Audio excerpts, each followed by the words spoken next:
Hello mga mare, for today's video, magluluto ako ng pinangat na hipon. Kaya naman tara, samahan nyo ako hanggang dulo. So ayun na nga mga mare, pagkatapos namin ihatid ni Mister ang mga anak namin sa school, ay nag-asikaso naman ako ng gagamitin namin sa pagluluto. Naghanap muna kami ng dahon ng gabi, kaya lang eto maliliit pa pala. Pwede na itong pagtiyagaan kahit maliliit, kesa naman wala akong magamit. Maambon na naman, kaya nagmamadali kami kasi nga baka lumakas pa yung ulan. Sa susunod na buwan, malalaki na ulit itong dahon ng gabi. Natuyo kasi yan nung tag-init, kaya ngayon lang ulit sila tumubo. Ang dumi ng kamay ko, galing yan doon sa may dagta ng gabi. Hinugasan ko muna itong mga dahon para malinis. At pagkatapos, ibibilad ko naman itong mga dahon dito sa labas. Medyo makulimlim ang panahon dito, pero mamaya ay siguradong iinit na rin yan. Pabago-bago ang panahon ngayon. Kailangan kasi mabilad sa araw itong dahon ng gabi para matanggal yung dagta nito, yung kasi yung makate. At pagkatapos, aasikasuhin ko naman itong hipon. Iilang pirasong hipon lang naman itong lulutuin ko ngayon. At kapag naglilinis nga pala ako ng hipon, ay ganito ang ginagawa ko. Tinatanggal ko yung itim na yan kasi nga yan yung dumi nila. Binalatan ko na rin yan at tinanggal ko na rin yung ulo. At nung okay na, tinadtad ko na yan, kailangan kasi ay pino yan. Sa pagluluto naman ng pinangat na hipon, ay napakadali lang naman ito mga mare. Pag kaunti lang ang lulutuin mo, ay madali ka talagang matatapos. Pero kapag marami kang lulutuin, syempre maraming sangkap na tatadtadin mo, ay matatagalan ka talaga. At ayun na nga, natapos na ako sa paggayat ng bawang at luya. Sinunod ko naman ang sibuyas. At ayan, natapos na ako mga mare. Ay hindi pa pala ako tapos kasi meron pa pala ang buko. Isang pirasong buko lang ang gagamitin ko dito mga mare. At ayan nga, kinayod ko na yan. Sa pagluluto naman ng pinangat na hipon, kailangan talaga meron itong buko. Yung malambot lang ha, wag yung matigas. Kasi noon, nagluto ako ng pinangat, medyo matigas yung buko, ay nako, hindi masarap. Nang matapos ko ng kayurin itong buko, tatadtarin ko lang yan ng pino. Pwede rin kayong gumamit dito ng food processor para mas mabilis. Nakalimutan ko nga gamitan niya ng food processor, nako kung kailan naman natapos na ako, saka ko pa naalala. At ayan, pagkatapos kong gayatin ng pino yung buko, piniga ko na rin itong gata. 2 buong niyog nga pala itong ginamit ko mga mare, para naman mas masarap. Unang piga yan, kaya kaunting tubig lang muna ang ginamit ko. Medyo matrabaho din ang pagluluto ng pinangat na hipon. Kaya kung matyaga kang magluto,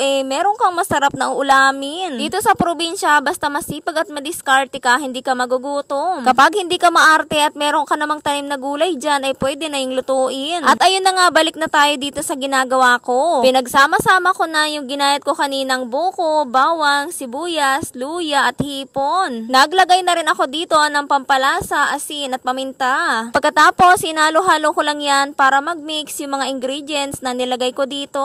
At nung okay na, umpisahan na natin ang pagbabalot. 2 pirasong dahon ng gabi lang ang ginamit ko dito at ganito lang yung ginawa ko. Nilagyan ko lang yan ng laman at gata sa loob at nung okay na ay binalot ko na. Tinalian ko yan para hindi mabusbus mamaya kapag niluto na. At ayan, natapos na ako sa pagbabalot. Maliliit lang yan kasi maliit lang din yung dahon. At syempre, hindi pwedeng walang tanglad yan, kaya ito, nagbunot ako dito ng isang tanglad. Sa ilalim ng kaldero, ganito ang ginawa ko. Naglagay ako dito ng 3 pirasong dahon ng gabi. Tapos yung tanglad, dito ko na rin nilagay sa ilalim. Para hindi masunog yung ating pinangat, ay kailangan talaga merong sapin yan sa ilalim. Kasi matagal-tagal ko rin yan pakukuluin. At pagkatapos, binuhos ko na itong huling gata. At pakukuluin ko lang yan ng kalahating oras hanggang sa matuyuan na ito. At ganito na ang itsura nito mga mare pagkatapos ng kalahating oras. Nung natuyuan na ito, nilagay ko na itong purong gata. Saglit ko na lang itong pakukuluin kasi luto na yan. At eto na nga, luto na ang ating pinangat na hipon. Minsan, subukan nyo rin magluto ng ganito mga mare at napakasarap talaga nito. O siya mga mare, yun lang, salamat.